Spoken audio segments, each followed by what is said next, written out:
Hey, girls. Welcome to the City Hawk Talk Live. I'm feeling like a girl today, Nick, like GURL girl. So hello to everybody and welcome to our show. The City Hawk Talk Live is a student present, or it's a production between theater students and theater nerds at the Community College of Denver. And we've got a fun episode for you today. We're going to do some virtual bowling, and then it's going to be like hanging out and bowling in an entirely different usage of the word with your pals. It's going to be a real chill time. Perhaps let's go to the bowling alley for my friend Zoe, who's running the slides. Look, there's our virtual bowling alley. I feel like we're virtually bowling. And it does not look like it has changed since the last time I was in a bowling alley, which was 2017, maybe. Wow. That's even in this century. I'm so proud. It is. Yeah. And let's get a little closer look at the pins. We got the pins set up in our virtual bowling experience. And we're headed for just one really dumb joke here, Nick. Just one. The bowling ball is headed towards the pins and a strike. And we got a strike. We're striking. I don't know what we're striking against, but we do have a strike right there with us. This is the dumbest PowerPoint joke I've ever written in my life, and that's why I'm gleeful and loving it, Nick. Bowling and a strike. See what I did there, everybody? Is I used the other word, the other meaning of the word.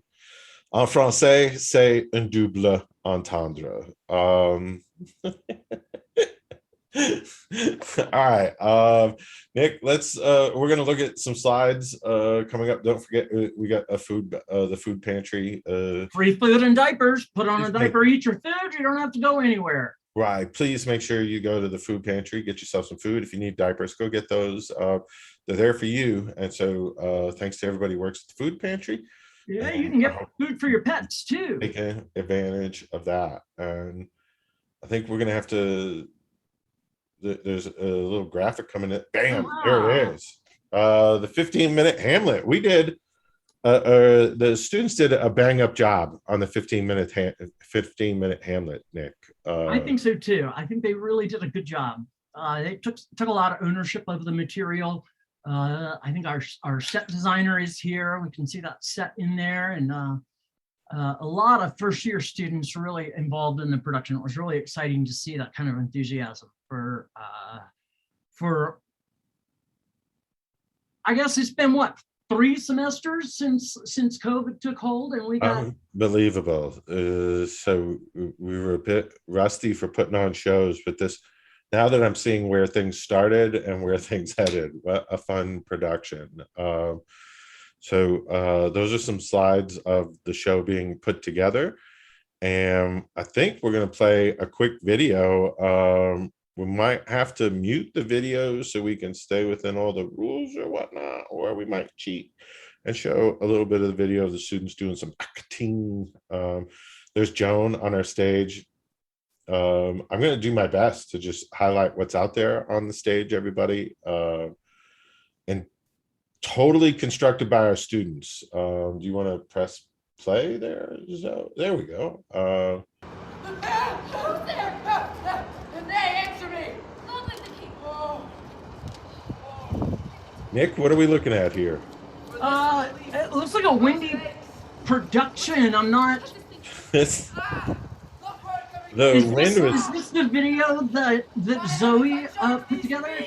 And this is not the video that Zoe put together. That we're saving that for the big year-end finale. Aha! So this is a clip of us in production. I think we had somewhere between 20 and 50 or 60 people there at every performance. It looked pretty good. I guess I can keep my camera on. Sometimes I wonder about the buffering speed when you show a video. And so far it's doing great. So next episode we're going to have the highlight reel, but what you're looking at are the students from the theater department.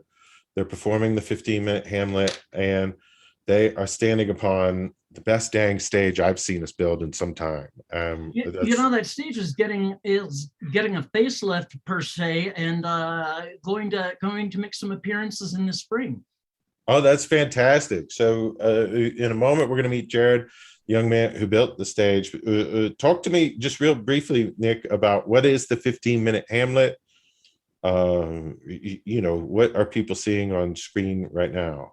Sure. Hamlet is the 4-hour greatest play Shakespeare ever wrote. Pretty thick with things to analyze, and done here in a comedic 15-minute show, start to finish, hitting the high points. It seems like the playwright got a hold of the script with all of the important lines highlighted, and he strung them together into a piece.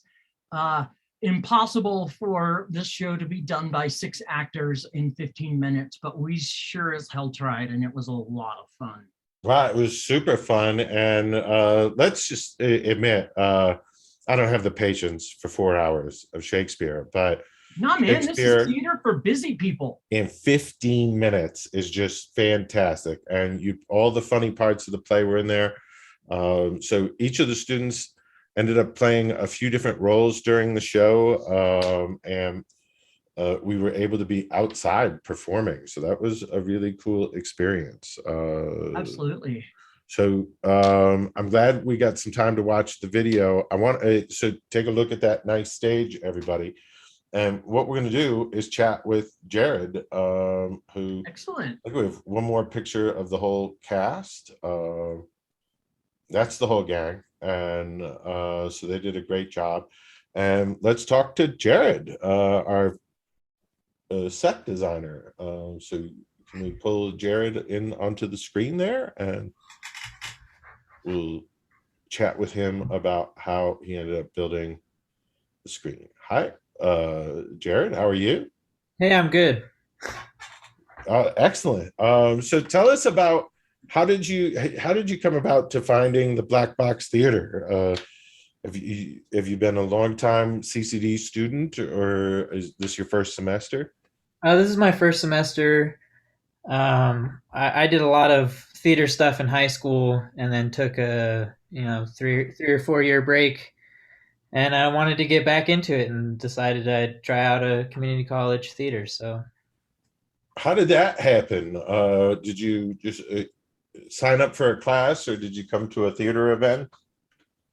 No, I just I was always curious about the Auraria campus. I thought it'd be fun to go to one of those schools, and just seemed like CCD had a pretty cool theater program. Say that part again. I'm sorry, I didn't quite hear that. It seemed like CCD had a really cool theater program. Okay, we also have a comedy class, and you'll get what I'm doing up to there. So, Nick, tell me a little bit about when you met Jared, and what was the first, like, how did I end up seeing a small design of the stage we saw? Well, one of the great things about only having a 2-year program is that you don't have a waiting space for folks to design. They can start right away, because by the time we get someone trained and familiar with stuff, they're usually transferring on or moving on to another program. So in this case, he's interested in making things. I think that's what you said. You said you like to build shit. Mm-hmm. So, we looked at a clip or two of the medieval pageant wagon, and kind of what the function of that was, and kind of how that came about, and sent him home on a weekend to kind of design something out and see what he thought, and built a model, and we went from there. It was interesting. He was interested in making stuff, whatever that is, whether it be a set light, costume, sound, or whatever, just making stuff, which is pretty darn cool, if you ask me. I think that's a great way to get involved kinesthetically, putting your hands and mind together into a design and seeing it come to fruition and build it. I don't know, Jared, was it kind of cool to watch that come together?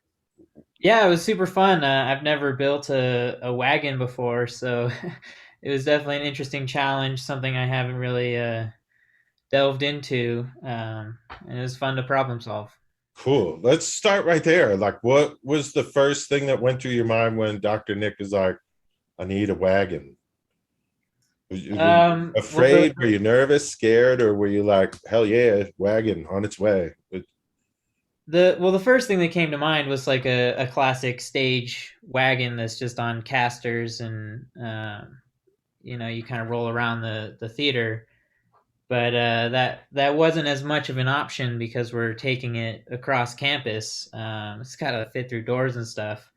So there was kind of automatically a bunch of parameters that were set. Like it had to be under 3 foot wide, and it couldn't be too long because we have to steer it around. So that Why? kind of was what Why? started my thought process, is those parameters, Why under 3 feet wide?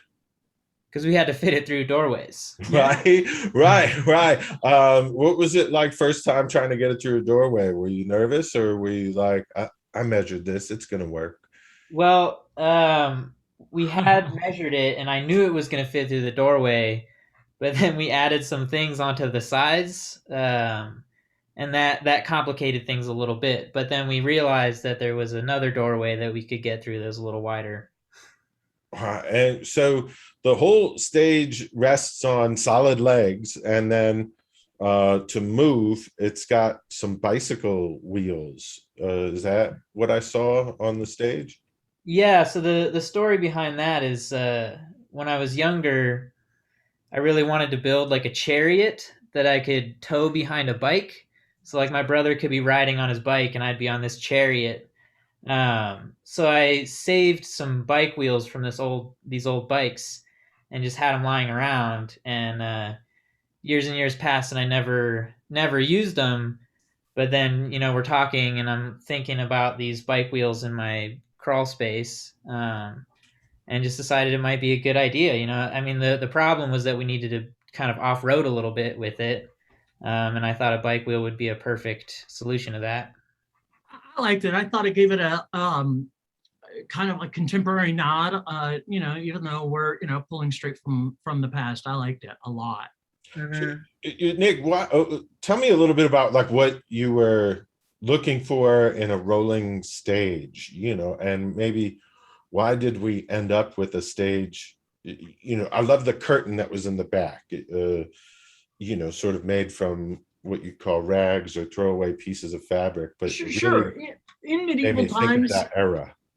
In medieval times, players were in groups or bands, like gypsies, thieves, and tramps, and would piecemeal things together as they traveled from city to city, performing their shows in town square. It's really interesting. In time, there wasn't a lot of entertainment and permanent theater, and it was these traveling groups of mimes that kind of really held the art form together through most of the Dark Ages and into the early Renaissance. So first of all, thank God we didn't have mimes. Second of all, Jared, what was it like to watch the stage sort of travel to travel to the locations, and then watching it get unpacked and whatnot? But what was it like when you were moving through the doors for the first time?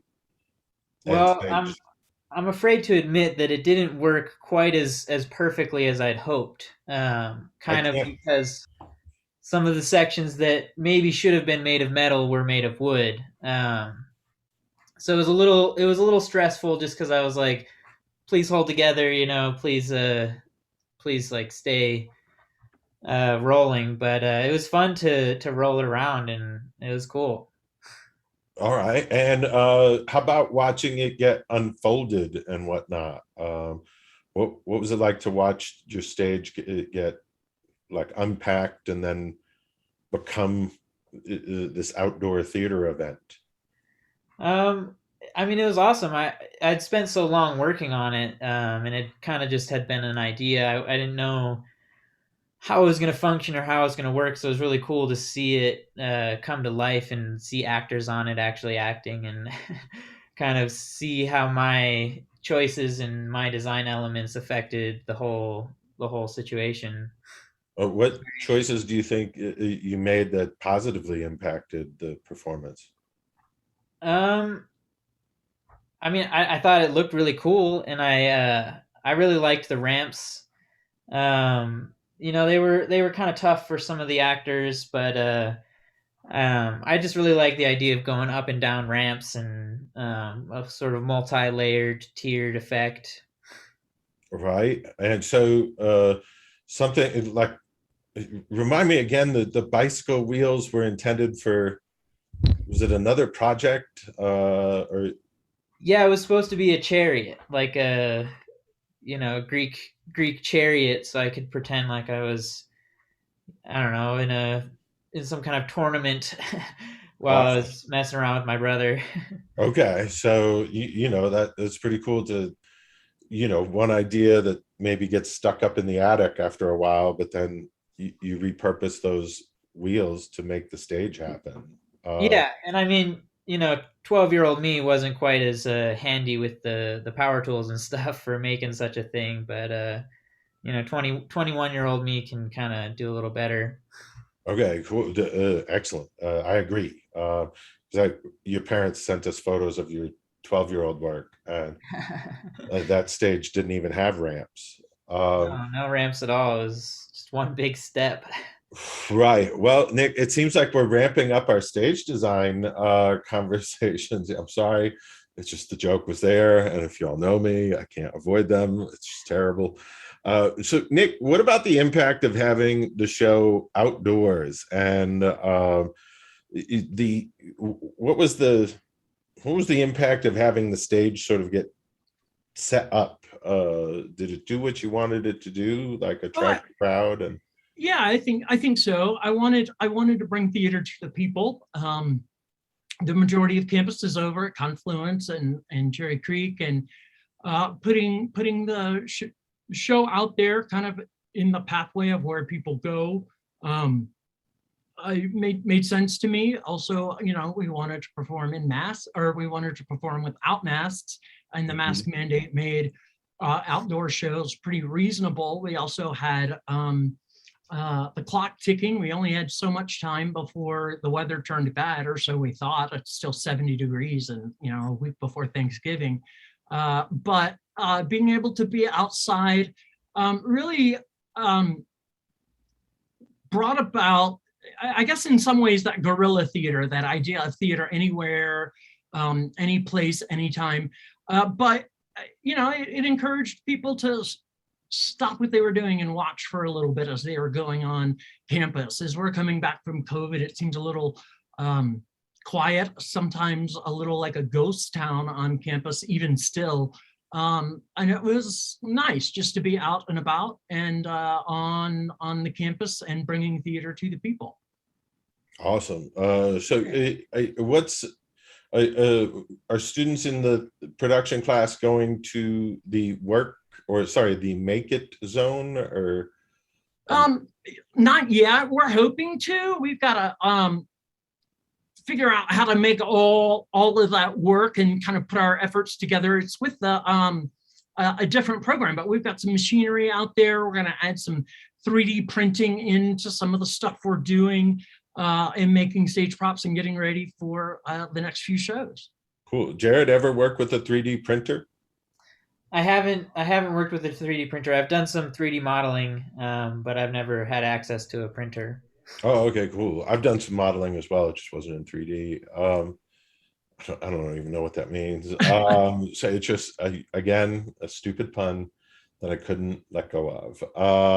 So Jared, what's next for the stage? Are you doing any more construction to it before it's so that we can use it again? Or Yeah, well, like we talked about making a metal frame for it, but we're not quite there yet with our capabilities. So it's kind of pending right now. But for me, I'm thinking more about our next show, 12 Ophelias, and some of the ideas that Landon has with that. That I okay, think will be fun to try to tackle. cool. We'll be talking to one of the stars of 12 Ophelias coming up and talking about or listing off who's in the cast. So it sounds like you'll be participating in stage production for that show. Yeah, that's the plan. Okay, cool. Any other classes you'll be taking? Yeah, I'm going to be taking the masks and puppetry class, Oh, cool. which I'm very excited for. I've heard a lot of good things about Nick Trotter, and I think we're going to do a lot of cool projects and that kind of stuff. So I think that'll be really fun. I'm going to do a script analysis class with Nick. Awesome. So I think that'll be a good time. Awesome. Any others that you signed up for? I'm still doing the production class. Okay. I think that's it. Yeah, that's a big schedule for sure. Maybe intro to the entertainment industry. Are you signed up? Oh yes, yeah. Sorry. I wondered. What class could that be? This one. There's one I was missing. I knew there was one I was missing. So I'm looking forward to, if that should work out, if you to have you in the intro to the entertainment industry class. We help along with this show, and it'll be interesting to have you explore. Do you think you want to have a career in show business, building sets and whatnot? Yeah, something along those lines. I just want to make art. I just want to build stuff. And whatever path I need to take to get there, I think I'll be able to swing it. So Awesome. I was going to wrap up there, but you mentioned art. Do you create art on the as well, or are there any types of art that you're exploring outside of the theater? Not exactly. Kind of what I was talking about before, just building things and creating. Okay. But yeah, I'm always trying to explore different artistic medium. I really want to get into like modeling, like prop design and that kind of stuff. One of my real heroes is Adam Savage, who's a very well known prop maker, and he was the Mythbuster guy. And I just love the idea of making cool things for movies or for theater, and just building, just making. Wow, awesome. Well, glad to meet you and talk to you about the stage. I thought it was to see an idea come to fruition like that was really fun to watch happen. So congratulations on your success with the stage. And I hope you stick around as we have some of your 12 Ophelia's friends later on in the show. Any closing thoughts there? Yeah, well, just thanks for having me on. It was a pleasure. Oh, glad to. All right, buy the book, everybody. He's not plugging a book, but it felt like there should be some sort of a plug. Let's take a look at our slides. Thanks, graphics team. They're down there in the truck, and they do such a great job. You can watch the City Hawk Talk live on YouTube. This episode will be up in just a few days, so we'll get that posted real soon. Let's move on to, we have more events coming up. Improv Jam is Thursdays. Hannah Molinelli does a great job of coaching people who are brand new at improv. So come join that. That's open to anybody and all. So we had some Metro students there. They were, I'm going to say they were funny. I thought it was, I wanted to give them a hard time. Why pay that much for the second best program on our campus? But maybe I'm not supposed to say these things, but either way, it was fun to have students from Metro joining us. And I assume there's a slide coming. There it is. Our next show is the Student Talent Virtual Showcase. So we're going to see some video that students generated based on the 15-minute Hamlet. And we'll see some other students from Intro to the Entertainment Industry. It will put together some sort of piece that will be presented on this show, and we'll save room for other awesome students and their wicked cool talents. And don't forget, Fall Call is coming up. That's where we'll just meet, we'll hang out, we'll do some improv. You can chat, meet people like Jared, meet people like Hannah, meet the professors behind our department. I hear the dean even said, Nick, that he would be there 5-time Emmy winner, Bob Studinger, should be there. So rub elbows, come down. It's great for new people to walk into. I think, Jared, I think we met you at an event like the All Call. So really fun to have people drop in, share their ideas, and then meet people who can help them, get you connected to your pathway in theater. So thank you, Fall Call. And the acting showcase is going to be in the Eugenia Rawls Theater, December 7th at 7 p.m. Nick, any idea who Eugenia Rawls is? I'm throwing this at you way out of the blue. Who's Eugenia Rawls? How much money did she have to get a name right there? You're muted, boss, if you're answering. All right, we're going to find out. It's a good trivia question for. Sorry, we had the janitorial staff up here with a vacuum cleaner. I didn't want to ruin our sound. We have a great janitorial staff, and the guy who vacuums sucks, but he does it so well. As far as he really does. Yeah, his name's Roomba. Just more puns. Sorry, everybody. Yeah, no, I don't know who Eugenia Rawls is. I know they named the theater after her. I don't know. That's a really good question. I'll ask at the next meeting because I should know that. We're gonna learn. We're gonna learn who's Eugenia Rawls, and she built us a nice theater. And the acting showcase will go on in there. It was outdoors last year, but so grateful it's going to be inside. And come down to the acting showcase December 7th at 7 p.m. Of course, you can watch our show. Did we tell you Happy National Cupcake Day? We did. I'm going to brag about this, boss. On our Facebook, we posted this for National Cupcake Day. I've worked with students in the Intro to the Entertainment Industry class and showed them how to use the Facebook planner to find to schedule posts and see what fun holidays are coming up. So we saw where National Cupcake Day was coming up. And so this is all student generated. And a lot of the posts on our Facebook now are student generated, and they're just terrific. Speaking of which, bam, this. There we go. Making me laugh since we did it. So what was happening in class is just really good camaraderie and collaboration. And we took, we did some basic Facebook posts and whatnot. And then once the groove set in, Hannah created this one, which I'll have you talk about 12 Ophelias, but I'm not sure if you're able to jump on right now, Hannah, and take some accolades. This was fun. Please look up Mary Jane, PhD, for all your mental health needs. Play a game, name the puppy. Nobody knows the puppy's name officially, but this was an awesome piece of social media that we decided we turned into a poster and have that posted around campus, as well as if you need a subscription to Hulu, Jenny's mom's Hulu password and login. Right there for you. This was so good. I'm glad we got to show that.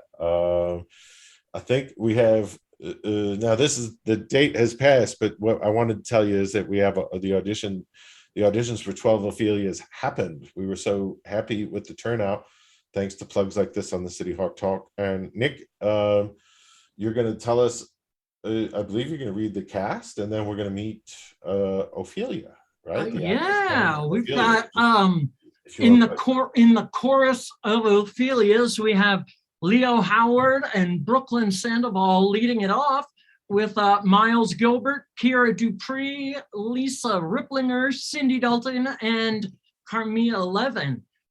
Playing Ophelia is Hannah. We're going to speak to her in just a quick minute. Damn. Playing her mom, Gertrude, is Joey Alexander. Understudying is Miles Gilbert. Amira Fraser is playing Mina, and our chorus leaders, Brooklyn and Leo, will be understudying the roles of Ophelia and Mina. Rude Boy will be played by Atticus Levy and understudied by Adolf Bustos, Ordaz Bustos.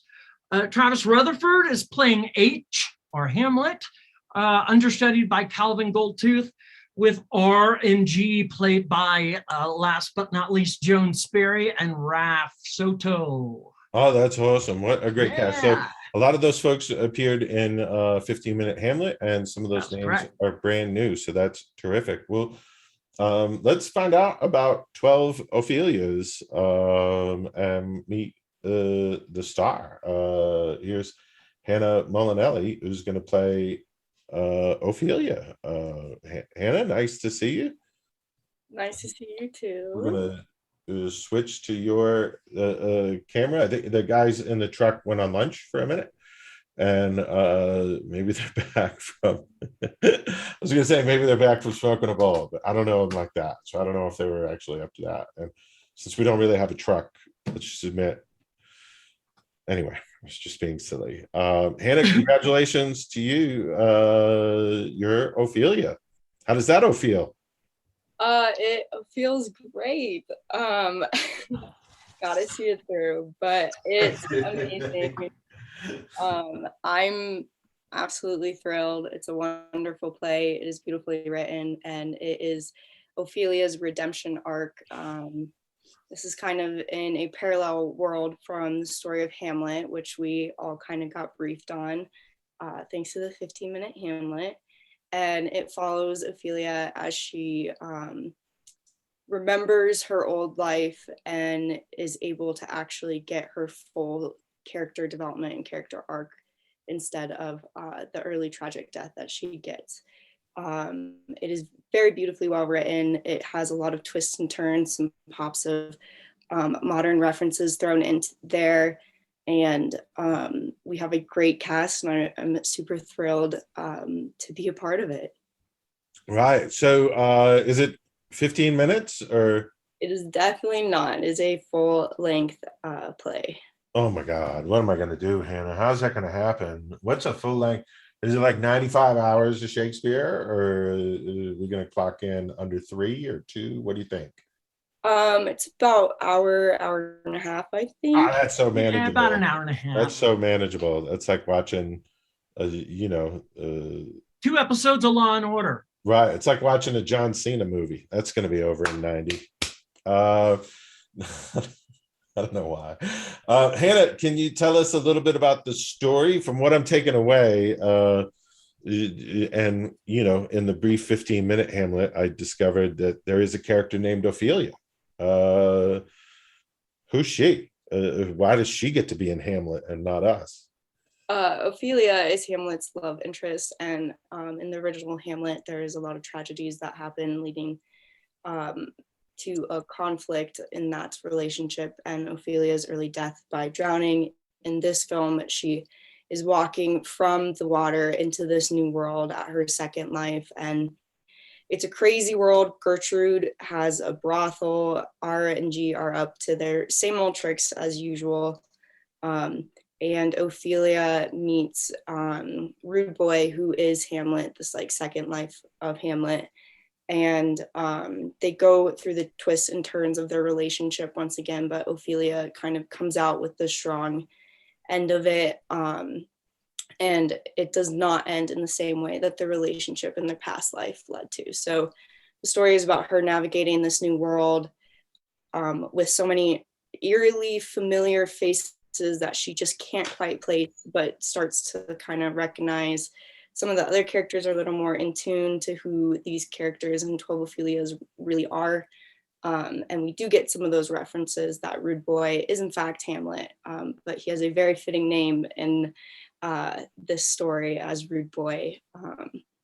And yeah, we get to watch her navigate this new world, take her life back, and get to end her story the way that she wanted to without the influence of Hamlet and their families. Okay. Any stage fights? There is a lot of spectacle on stage. We have fights, yeah, and we have a lot of other more PG-13 rated R scenes between the characters. The story is filled with euphemisms of sweetness and sex and lust and how all that impacts the relationships. And there's not a lot of privacy in this world. What happens between two characters travels fairly quickly throughout the rest of the character's knowledge. Okay. So some rated R stuff. I'm just assuming people in the audience are like, they stopped listening after rated R and we're like, what? And there's a brothel. Where are they going to stage the brothel? Third floor of the Tivoli? Okay. Simply don't answer that, Hannah. Don't answer that. What do you mean by rated R stuff? Is there some cursing, some fun, like some Shakespearean cursing, or is it set in a modern time, or is it? It's not it is written in Shakespearean style, but it has a lot of modern additions into it. There's like references of Pop-Tarts, references of Maybelline. It's really, the structure of the play and everything that they mention about this timeline is very vague, and it gives to this kind of like dreamlike pace and time of the story, and they're all kind of whisked away between like their Elizabethan roots and modern time and influences. But to get to the R-rated stuff, there is a lot of hashed out scenes between Rude Boy and Ophelia, and between some of the other characters. There's a lot of love interests, and in this show there are a lot of sex scenes, so that is the rated R part of it. But they're all really beautifully done, and some of them give away more to the characters and what is really going on beneath it than what meets the eye. Okay, that it sounds enticing. I think people are going to want to see that. Jared, if you got a second to pop your camera on, I'd love to know what you're thinking about, or what's the process for stage design. If we can, I'm going to add you to the old spotlight there. There's Jared. Jared, any ideas, or where's the process for designing the stage for 12 Ophelias? Well, I don't know if we have everything fully figured out yet, but one of the big puzzles that Landon has presented me with is she wants Ophelia to, at the beginning of the play, come out of water, real water, and kind of appear to the audience.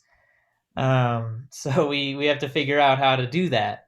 So I got a lot of ideas about cool ways to do that, but it's definitely going to be a strange challenge. A student coming out in the theater, that practically happens every day, but coming out of the water, that sounds like a process. Boss, are we getting the Buntport Theater involved, or what? This sounds like some wicked awesome theater going on. Do you have any insight as to how that's going to work? A character's popping out of water? I don't know. I know it's going to happen outside the King Center, and I'm not sure how that's going to look, how we're going to make that happen. I love this, because we didn't know like what the cart was going to look like, and then Jared, comes up with some sketches. You two talk. Then there's a small prototype, and then the big stage, revealed itself. And so, this early in the process, it's like we're getting some hints and ideas. Hannah, I think you did a great job sort of describing what the show is like, and people are already hooked. And then Jared, that just sounds really cool to pop out of the water. Do you remember which character? Is it Hannah's character that has to pop out of the water? Yeah, well, that's going to be so awesome.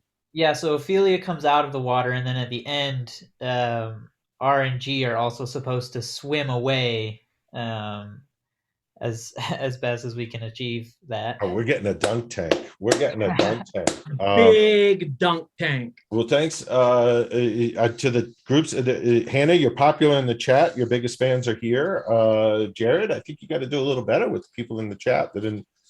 Nobody said anything about being your biggest fan, but I'm really glad you showed up, Jared. I wanted to kind of capture that story of person comes to the college, is like, hey, I want to explore how to make some stuff, and your stage became something that really inspired a lot of people. And then Hannah, also glad to get your story, and now it's like we get to see what's going to happen next year. How are we going to get Hannah to pop out of the water? That's going to be, I want to curse, boss, but it's just going to be cool with like F-bomb. F-bomb level cool. Yeah, I think it's going to be a lot of fun to figure out. All right. Thank you, gang. Appreciate the two of you for joining us. I thought that was very worthwhile. I'm so glad to hear from both of you. Our link tree just continues to grow. So don't mean to branch off of the 12 Ophelia's discussion, but please go to our link tree. You'll get connected to our YouTube page and all of our other social medias, and you can see the cool stuff our students are creating. So, the only way a link tree grows is if you go visit it. So please go visit our link tree.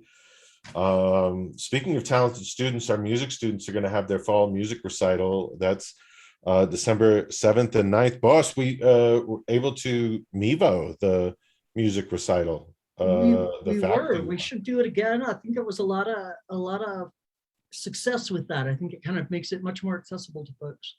Right. Some cool events coming up. And speaking of cool events coming up, Colorado Gives Day is popping up soon, boss. And so Stacy Sanders, who's been a loyal guest of the show, is here. And Stacy, I wanted to talk to you a little bit about what you're doing with Colorado Gives Day and update the team on things like we had a conversation with the folks from the land of scholarships. Yes. So if you would all please welcome Stacy Sanders. Hello, everybody. Thank you, Chuck. It's always good to be here. I love hanging out and talking about what we do and hearing what you all are doing at CCD. It's so cool. It makes me want to go back to college. And it's been a hot minute since I've been in college, so that's saying something. So thank you. Yeah, Colorado Gives Day is coming up very soon. It's December 7th, and we are, for the first time ever, taking our storytelling to a whole new level. We have a whole video campaign coming out starting December 1st, talking about all the work we do. And that is reuniting siblings separated in foster care, and then raising youth voice for youth that have emancipated out of the foster care system through writing workshops, song, poetry, comedy, and helping to raise their voice and speak their truth. So we're telling that story through video storytelling at the beginning of the month of December. At the beginning of the month of December, videos start going onto your Facebook page, which is terrific. Yes. So how did that work? Did you just get out your smartphone and start recording some videos, or?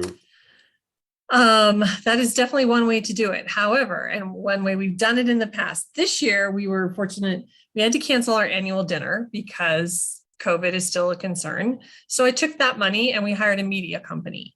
A very, a Truce Media, I'm going to give them a shout out. They are a co-op of really talented folks who've come together to create kind of a new media company here in Colorado. And so we did a whole lot of video recording and video storytelling, and it's coming out in 7 different videos starting December 1st with the big one. So we have 6 individual stories and then a compilation coming out on Colorado Gives Day. Right. That's how I came out, through 7 different videos. That's what I heard. Right. I couldn't resist the pun, Stacy. I'm sorry. You laugh like that when I make the puns. It's terrible. I do. I was laughing off when I was muted as well. Thank you. I was part of one of the videos. Yes. It was a super fun interview process. And a cool studio idea. It's a co-op, and they have all the gear you need to make a video. And then I've been seeing some photos. Some of the youth who benefit from the programs also get some interviews. Yes, so we had 3 of our youth participants share their story. Chuck shared his story and why the mission is so important to him, and how he supports us, and why, because Chuck does that in a number of ways, including with our partnership with CCD, which is so amazing. So some of our youth participants. So we're doing little snippets on social media to get people revved up to watch the campaign as they come out every day, and to either donate money and or time to our organization. So the I totally lost my train of thought. The storytelling is amazing. It was fun to watch, and I'm hearing how it's coming together. So I can't wait for them to be out and about and sharing with everybody. Right. Yeah. So speaking of stories, the writing workshop that I attended and brought some CCD swag, a little swagger. He's a little swagger. Right. So what we're trying to do is make sure that the youth know that the community college exists and that the college, cares, and that we'd like to be part of their career exploration journey, even if that means going to another college like Red Rocks Community College. But there was a writing workshop, and Tamisha led that, and so real simple, just like take some time, a little prompt, write a Halloween story, because it was at the time of Halloween, and I took the time to write the story of zombie comedy class is the idea that I started with, and it's now a working script called Zip Zap Zombie. So, stop it. That's awesome. Yeah, I'm enjoying it. It was submitted for our 600 Seconds Play Festival that's coming up, but we had so many student submissions that I'm on the cutting room floor already with the project. But we've talked about how we're going to try and maybe shoot some small videos out of that, because Dr. Nick, we're doing in 2022 or 2023, and can you tell me the name of the musical that we're doing? I can.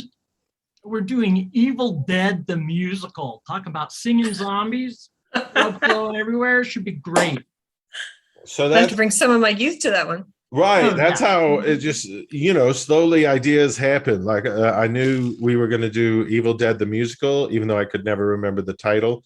Then I went to your writing workshop and on the train there, I was like, zombie comedy class. We got to have a zombie comedy class movie. And that's fantastic. Wrote it as a short play, and then now it's Zip Zap Zombie, and hopefully we'll be able to, oh my God, that's amazing. Work on that and present that in the future. Yes. Right. I'm all for that. Yeah. And so lastly, I wanted to talk about scholarships, because like we tried to get a victory there. I don't know that we're on to a victory yet, but sometimes when you're working on a project, it's like you got to just have a meeting and try. So I set you up with, or I used all my power and influence and was like, God damn it, people. And very quickly and very nicely, the head of scholarships for the community college system of Colorado responded, and we had a little meeting with him.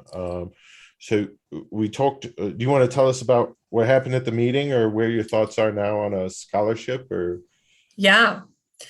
So I think what was great about the meeting is, even though it wasn't a scholarship that we may be able to do in the traditional way, it gave us some ideas of how to really help the youth I work with to get them onto different campuses. So I'm excited about that. So we met, the idea is that, from your work that you do outside of campus, Chuck. Right. Colorado Comedy Shows. My company, and we talked about earmarking half of the donation. So I donate 10% of things like, so we have a couple of holiday party bookings, and I charge a lot of money for your holiday party comedy show, but I hire great comedians, put on a great party. And then one of the nice things to be able to tell the audience is like, hey, we donate 10% to Elevating Connections. And now we're able to even add like, hey, half that donation is going to be earmarked towards the idea of scholarships. And if you expand on that, and then I have some ideas I want to. So what's really cool is the youth I work with, and the partnership that we have with CCD is getting kids onto the college campus, just to start seeing what it feels like. So with some writing workshops, or coming to the theater performances, and getting on a campus and meeting faculty and some other students, and then getting them to just feel what a college campus is like, because I think you have to do that to really get excited about it. And the piece that I work with our youth is they want to go to college and they want to have these opportunities, but we need to make sure their basics are being taken care of. Do they have food, clothing, shelter, those kinds of things in the bag in order to be successful in college? So our scholarships, what came out of this meeting is that a traditional scholarship through the system may not be work for us, but what could work is a scholarship that we set up through Elevating Connections with the funds from Colorado comedy shows to make sure that they have a place to live. And so maybe we're paying for their security deposit, or we're paying for their renter's insurance, and making sure they have the resources for food and whatnot. And then we can help them get signed up for classes through all of your folks on campus, whether it's at CCD or any of the other community colleges in Colorado. But what that's going to do is open up the opportunities for the youth I work with to get some college education or some trade school or some opportunities to have a career in a field that they may not have considered prior to this partnership. Right. And it's really exciting. So I'm over the moon by it. And yeah. This is the Karen factor, boss. I want, and to those listening, the students and those watching, like, when I first met with Stacy, I was like, obviously we're gonna do scholarships, and just, why aren't the kids going to college? And she's like, dude, some of them are homeless. And like, slow down. This is the Karen-esque thing. Like, if you ask Facebook comments, they're like, get them scholarships, hurry up. Why don't you do that? You should have more scholarships, and won't scholarships be the answer? And the truth is, if the student is homeless and is struggling to pay their phone bill and the scholarship doesn't cover that, it's like we've added another hassle to life. When it's another barrier. Yeah. Probably. What I like about what we're thinking here is, let's fund that. I'll call it the pathway to college. I like that. College is the goal. Let's identify first what are the real needs and get those solved first, and then we can worry about college. So yep. To me, that's I want to say, like, the anti-Karen-ness of this idea is like, and we did it by listening. So by going to your workshops and hearing the young people say, well, I'm going to Red Rocks Community College, it made me think, well, let's expand past the scholarship to CCD and bring in the system. And then after meeting with experts and listening to them, we're like, maybe we need to make this a scholarship through Elevating Connections, but be very open. So when I'm asking and telling people, hey, donate, I want to be able to be smart about it and go like, please don't think that, like, we're demanding the students have to enroll in algebra tomorrow. Right. Like, we got to get them to the point where they're like, yes, I'm ready. And maybe it means offering them a pathway to Emily Griffith or some of the other fine institutions in town that teach, working skills that'll connect them to a job faster than we can. Well, and what I love about community college and CCD is certificate programs and some opportunities that can give them an entree into a career field that they may not have thought about, and a little bit faster than a 4-year traditional college education. And so making good money and having a fulfilling job or career is what I want. They should have the opportunity like every other person coming to college. And that it involves the arts as well. When we started Elevating Connections, I was very intentional and knew that our program was going to involve the arts. I didn't know exactly what that was going to look like, and the way it's developing is so cool. Can assure you comedy was not part of that, but I'm so excited that it is, because it's a whole new way to speak your truth and get people like talking about their story.